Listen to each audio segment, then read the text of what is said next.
Assalamualaikum warahmatullahi wabarakatuh. Perkenalkan, kami dari kelompok 3 akan membahas materi bab 5, yaitu metode penentuan harga pokok pesanan. Dengan nama anggota, saya sendiri Fitriawati dengan NPM 191210087 akan membahas materi tentang karakteristik lingkungan pesanan pekerjaan dan penentuan harga pokok normal dan pembebanan overhead. Saya Yuslinda Zainal dengan NPM 191210083 akan membahas materi menelusuri biaya pesanan dengan dokumen sumber. Saya Berliana Yunus dengan NPM 191210088 akan membahas materi tentang arus biaya yang melalui akun-akun dan ayat jurnal yang terkait dengan penentuan harga pokok yang pesanan. Perkenalkan, nama saya Adrin dengan NPM 1812195 akan membahas materi alokasi biaya Departemen Pembusuran.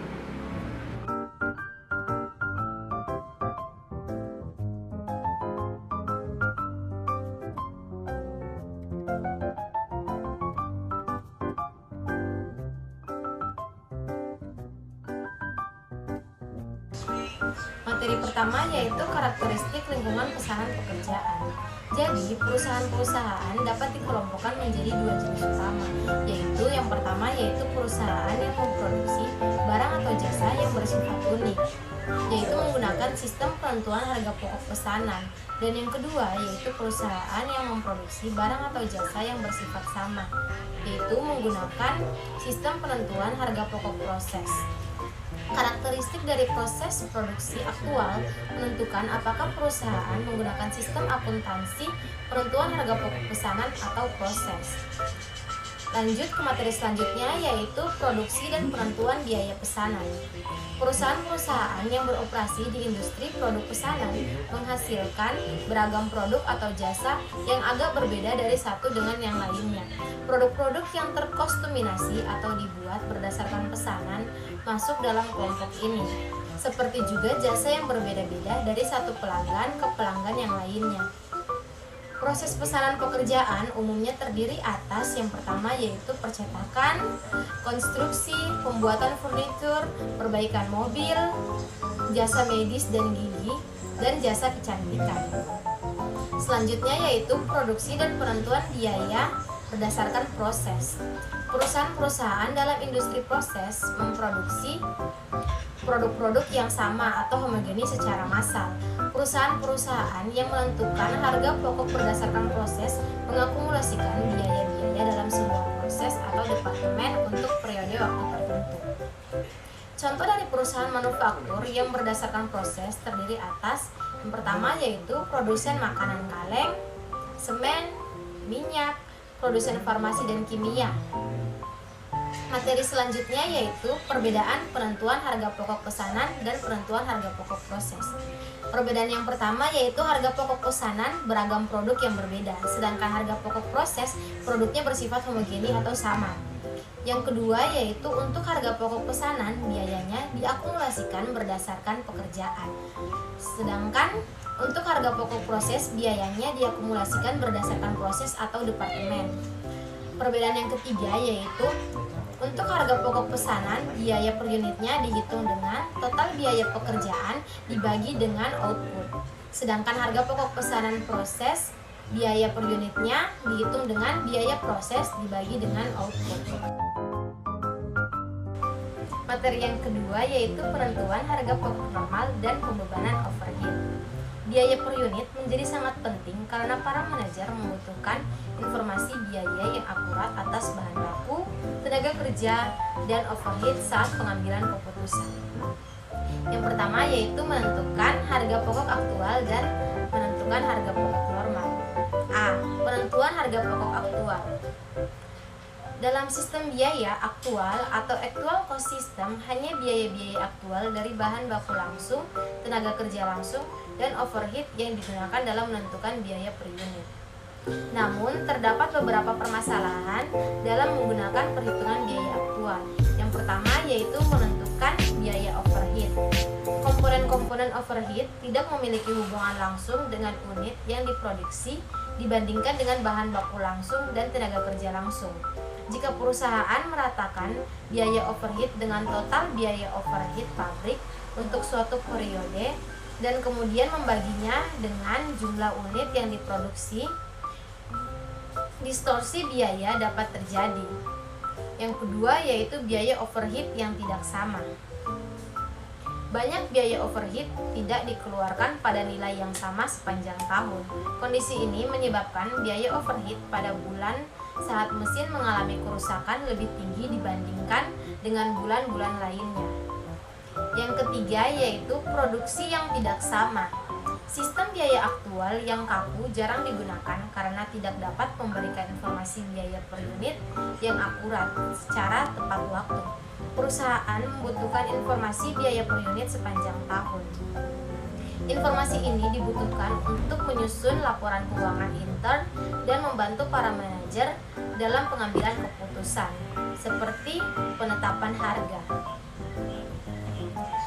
Yang B yaitu menentukan harga pokok normal. Penentuan harga pokok normal memecahkan permasalahan yang berkaitan dengan perhitungan biaya aktual. Sistem biaya normal menentukan biaya per unit dengan menambahkan bahan baku langsung aktual, tenaga kerja langsung aktual, dan perkiraan overhead.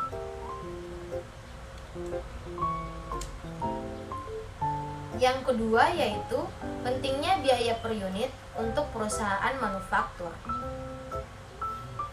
Biaya per unit penting untuk menilai persediaan, menentukan laba, dan pengambilan sejumlah keputusan yang penting. Pengungkapan biaya persediaan dan penentuan laba adalah persyaratan pelaporan keuangan yang dihadapi perusahaan pada setiap akhir periode untuk melaporkan biaya persediaan.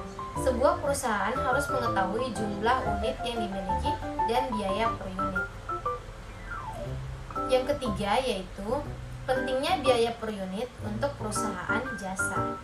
Perusahaan jasa menggunakan biaya untuk menentukan keuntungan, kelayakan dari pengenalan jasa-jasa baru, dan sebagainya. Namun karena perusahaan jasa tidak menghasilkan produk fisik, mereka tidak perlu menilai persediaan barang dalam proses dan barang jadi. Yang keempat yaitu penentuan harga pokok normal dan memperkirakan overhead. Dalam penentuan harga pokok normal, overhead diperkirakan dan dibebankan ke produksi. Dasar-dasar dari pembebanan overhead dapat dijelaskan dalam 3 langkah sebagai berikut.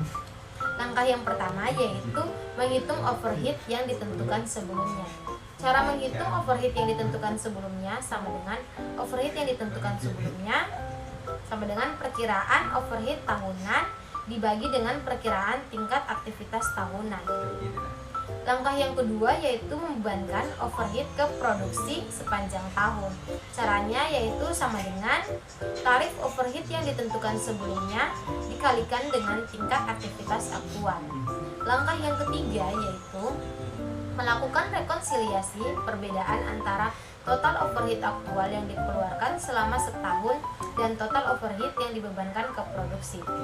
Overhead aktual, biaya yang ditelusuri sepanjang tahun dalam perhitungan overhead. Overhead yang dibebankan sama dengan biaya yang dihitung sepanjang tahun dan ditambahkan ke bahan baku langsung aktual dan tenaga kerja langsung aktual untuk memperoleh total biaya produk. Next, yang kelima yaitu tarif overhead departemental. Tarif overhead pabrik adalah tarif overhead tunggal yang dihitung dengan menggunakan seluruh overhead yang diperkirakan untuk sebuah pabrik dibagi dengan perkiraan tingkat aktivitas. Yang keenam yaitu biaya per unit dalam sistem pesanan. Biaya per unit dari pekerjaan atau pesanan adalah total biaya dari pekerjaan dalam kurung bahan baku yang digunakan dalam pekerjaan, tenaga kerja yang bekerja pada pekerjaan, dan overhead yang dibebankan dibagi dengan jumlah unit yang ada dalam pekerjaan.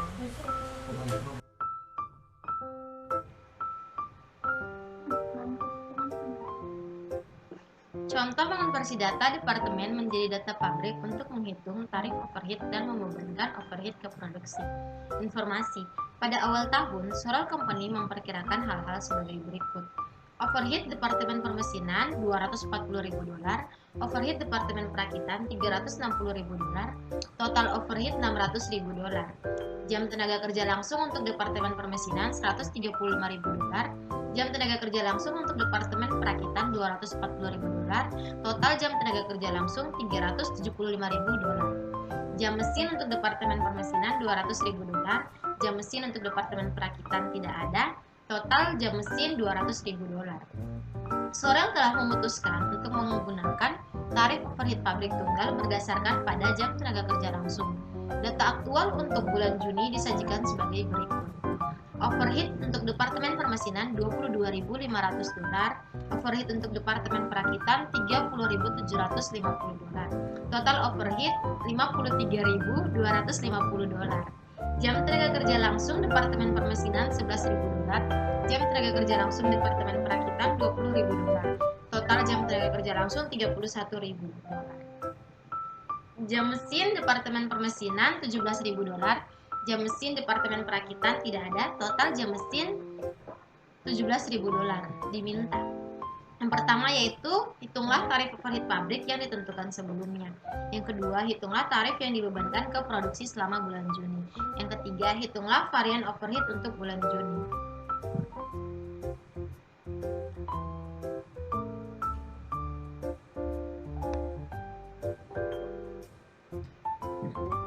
Solusi.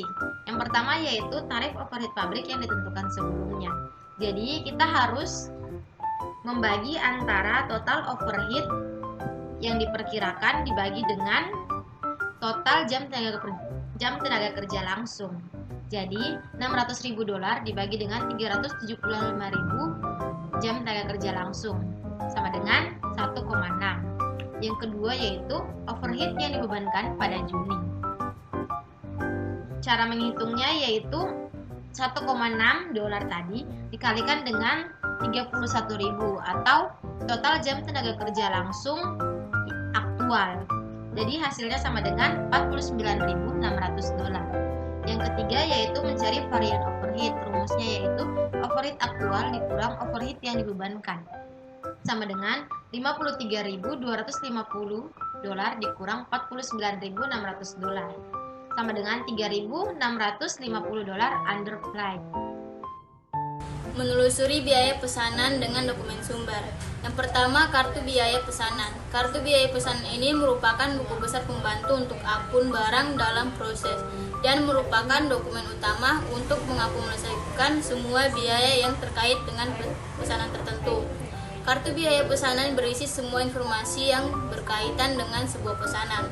Untuk pesanan yang sederhana, kartu biaya pesanan cukup ringkas, hanya berisi deskripsi pesanan dan biaya bahan baku, tenaga kerja, overhead yang ditambahkan selama sebulan. Yang kedua, permintaan bahan baku. Biaya bahan baku langsung dibebankan kepada sebuah perusahaan dan atau pekerjaan berdasarkan dokumen sumber yang disebut dengan formulir permintaan bahan baku. Sistem akuntansi terotomatisasi memindahbukukan ini mungkin harus dilakukan dengan memasukkan data ganda pada terminal komputer secara langsung dengan menggunakan formulir permintaan bahan baku sebagai sumber. Yang ketiga, kartu jam kerja. Tenaga kerja langsung dihubungkan dengan setiap pesanan tertentu. Alat yang digunakan untuk membebankan biaya tenaga kerja langsung ke masing-masing pesanan adalah dokumen yang disebut dengan kartu kerja. Kartu kerja hanya dapat digunakan tenaga kerja langsung karena tenaga kerja tidak langsung digunakan secara bersama untuk semua pekerjaan. Biaya ini adalah biaya overhead yang Arus biaya yang melalui akun-akun. Arus biaya menjelaskan cara biaya dihitung dari satu titik di mana biaya terjadi sampai ke titik di mana biaya diakui sebagai beban pada laporan laba rugi. Minat utama dalam sistem penentuan harga pokok pesanan adalah arus dari biaya manufaktur.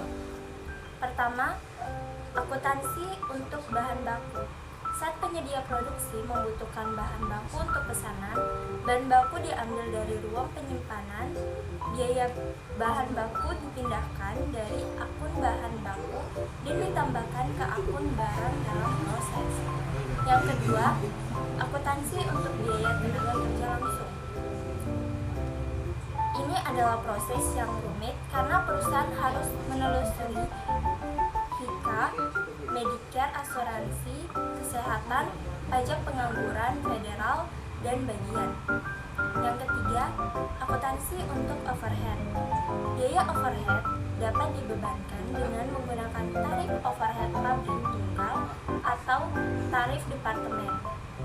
Yang keempat, akuntansi untuk biaya overhead aktual. Overhead telah dibebankan pesanan, tapi overhead aktual tidak akan pernah masuk ke akun barang dalam proses. Yang kelima, akuntansi untuk barang jadi. Saat selesai dikerjakan, nilai bahan baku langsung, tenaga kerja langsung, dan overhead yang dibebankan dijumlahkan untuk menghasilkan beban pokok produksi dari pesanan. Kemudian, secara bersamaan dipindahkan dari akun barang dalam proses ke akun barang jadi. Keenam, akuntansi untuk biaya non-manufaktur atau biaya periodik. Ini terdiri atas biaya penjualan dan administrasi umum yang tidak akan pernah dibebankan ke produk, bukan merupakan bagian arus biaya manufaktur. Buat kartu biaya pesanan yang diringkas.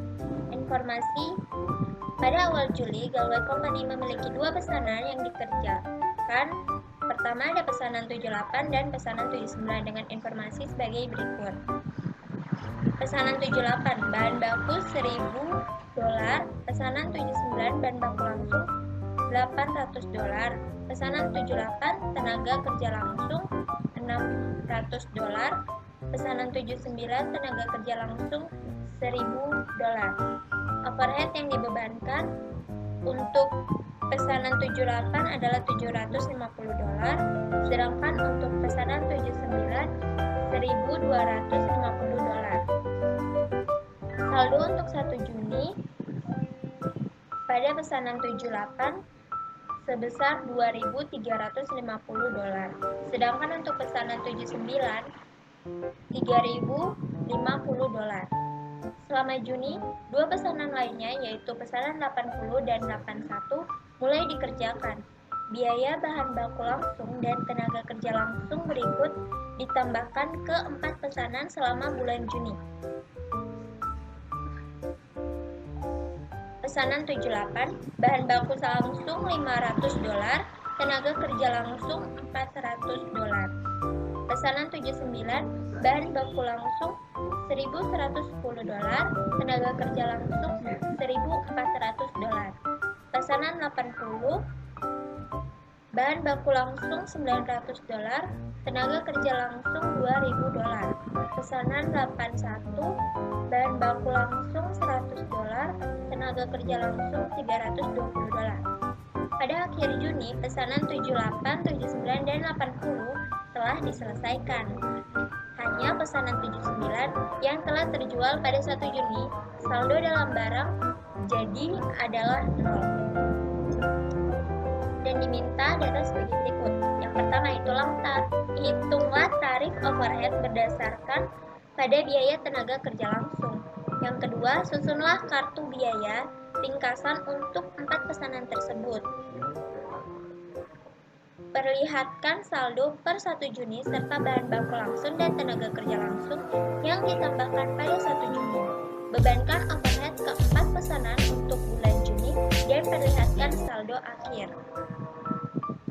Yang ketiga, hitunglah saldo akhir dari bahan dalam proses dan barang jadi pada 30 Juni. Hitunglah beban pokok penjualan bulan Juni.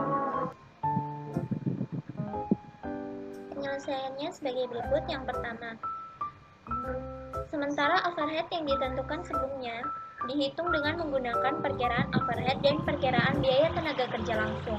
Angka-angka ini tidak diberikan, namun kita dapat melihat ke belakang dari biaya overhead yang diterapkan dan tenaga kerja langsung yang ada pada saldo 1 Juni untuk pesanan 78. Overhead yang dibebankan sama dengan tarif overhead yang ditentukan sebelumnya dikali dengan tingkat aktivitas aktual untuk pesanan 78. Overhead yang dibebankan sebesar $750 sama dengan tarif overhead yang ditentukan sebelumnya dikali tingkat aktivitas virtual untuk pesanan 78 yaitu $600.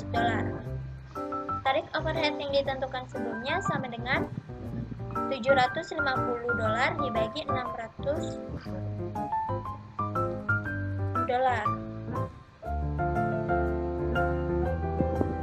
Hasilnya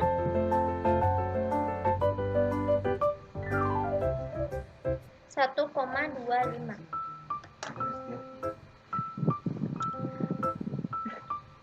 Untuk penyelesaian yang nomor 2, teman-teman bisa lihat pada tampilan buku. Jadi, untuk mencari overhead yang dibebankannya ini, kalian hitung dari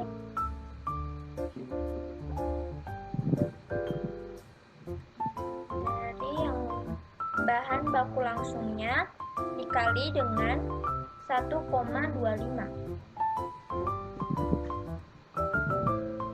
Tenaga kerja langsung anjir. Untuk pengerjaan soal nomor 2, kalian bisa lihat dari tampilan buat. Nah, di situ untuk cari overhead yang dibebankan 1,25 tadi dikali dengan tenaga kerja langsung, sehingga overhead yang dibebankan untuk yang 78 ini $500. Begitu juga dengan cara pengerjaan pada pesanan lainnya. Kemudian untuk tinggal kalian tambah untuk total. Terus yang ketiga, pada akhir Juni pesanan 78 dan 79 dan 80 telah dipindahkan ke barang dalam proses. Oleh karena itu, saldo akhir barang dalam proses hanya terdiri atas pesanan 81. Barang dalam proses 30 Juni $820. Sementara itu, terdapat 3 pesanan yaitu 78, 79, dan 80 yang dipindahkan dari barang dalam proses ke barang jadi. Hanya ada 2 pesanan yang masih tersisa di barang jadi, yaitu pesanan 78 dan 80. Barang jadi 1 Juni $0. Kemudian job 78 3.750, job 79 5.400. Barang jadi saat 30 Juni sebesar 9.150. Keempat, satu pesanan 79 terjual selama bulan Juni. Beban pokok penjualannya yaitu sebesar 7.370. Ayat jurnal yang terkait dengan penentuan harga pokok pesanan. Transaksi-transaksi yang mengalir melalui akun-akun dalam penentuan harga pokok pesanan dimasukkan ke dalam sistem akuntansi dengan membuat ayat-ayat jurnal dan pemindah bukuannya ke akun-akun sebagai berikut. Contohnya, yang pertama ada transaksi untuk membeli bahan baku senilai $2.500 secara kredit. Jurnal yang digunakan yaitu bahan baku di debit $2.500. Pada utang dagang di kredit $2.500. Kemudian transaksi kedua, ada permintaan bahan baku senilai $1.500 untuk digunakan dalam produksi. Jurnalnya yaitu barang dalam proses di debit $1.500 pada bahan baku di kredit $1.500. Transaksi ketiga, mengakui tenaga kerja secara langsung senilai $1.530. Itu belum dibayar tapi diperlihatkan sebagai liabilitas dalam akun utang gaji. Jurnal yang digunakan yaitu barang dalam proses di debit $1.530 pada utang gaji di kredit $1.500. Untuk transaksi keempat ada overhead yang dibebankan ke produksi